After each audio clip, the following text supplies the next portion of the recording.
I just finished reading 1984 by George Orwell.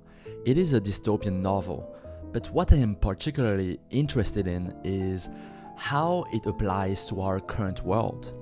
I think overt totalitarianism is highly unlikely to happen, but subtle or hidden forms might sneak in without us noticing.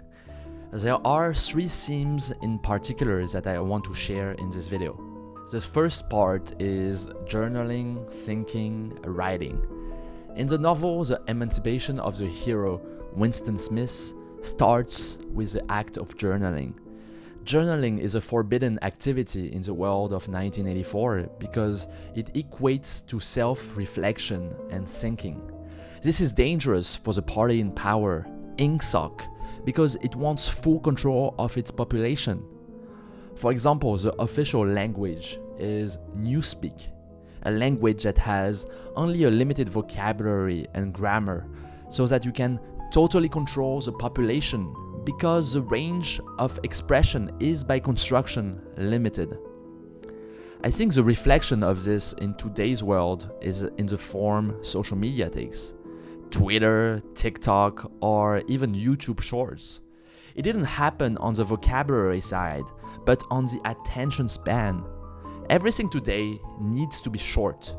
Intellectuals on TV sets need to express their point of view in less than a minute, which seems to be setting them from the onset to failure. How can you express all the nuances of, for example, climate change or the financial markets in less than a minute?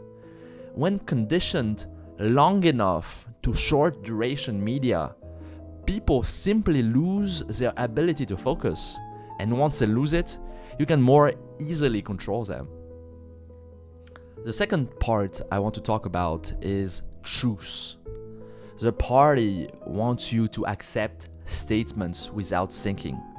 2 + 2 = 5, and the three slogans of the party are war is peace, freedom is slavery, and ignorance is strength. Usually when you find a contradiction in life, it means that the statement is false. In mathematics, one often uses the proof by contradiction. To prove that a statement is true, you simply show that its opposite statement has a contradiction. However, in the world of 1984, the party uses doublethink, a process in which subjects are expected to accept two conflicting beliefs as truths.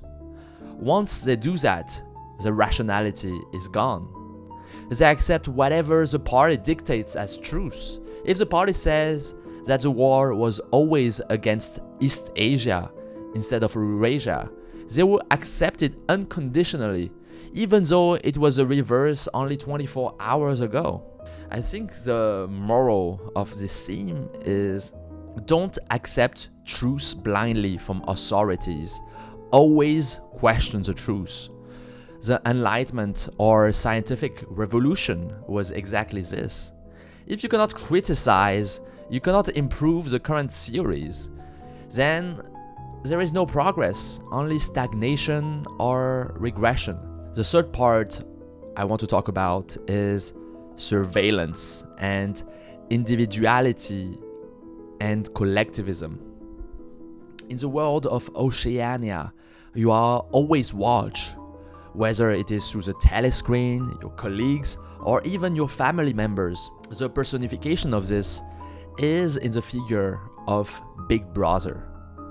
Big Brother is watching you. In our modern era, we are also watched not by Big Brother, but by Big Tech. Your computer and phone are always connected to the internet, sending bits of your data to websites and applications. If you aggregated all this data, you could get a pretty accurate picture of yourself. Daniel Kahneman, the 2002 Economics Nobel Prize winner, shows in his book, Thinking Fast and Slow, that when you are watched, you are more likely to act according to what society thinks is right. For example, giving more tip. But what if you live in a nonsensical or flawed society, such as the one depicted in 1984? If everybody around you acts in a certain way, you will be pressured to act that way. For example, do you think that the thoughts that you are having truly come from yourself? Or are they repetitively hammered into you from marketing or political campaigns? Can we even avoid being influenced by them? To come back to the story, Winston chose to trust another man named O'Brien and confide his hate towards the party to him. O'Brien turns out to be an inner party member. He sends O'Brien to the Ministry of Love to re-educate him in the ways of the party. In the end, Winston is brainwashed and completely broken. He now finally loves Big Brother. The scariest part of this is that even though O'Brien knows everything Winston knows, he still decides to be on the side of the party. Did he realize that it was impossible to be against the party? That the system couldn't be broken? I think Orwell chose a dreadful end to the novel instead of an optimistic one is because he wants us to be scared and prevent that ending at all costs.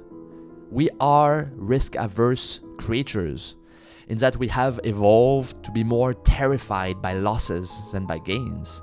A dreadful end will make us more sensitive to the creeping of totalitarian traits than a happy ending would have done.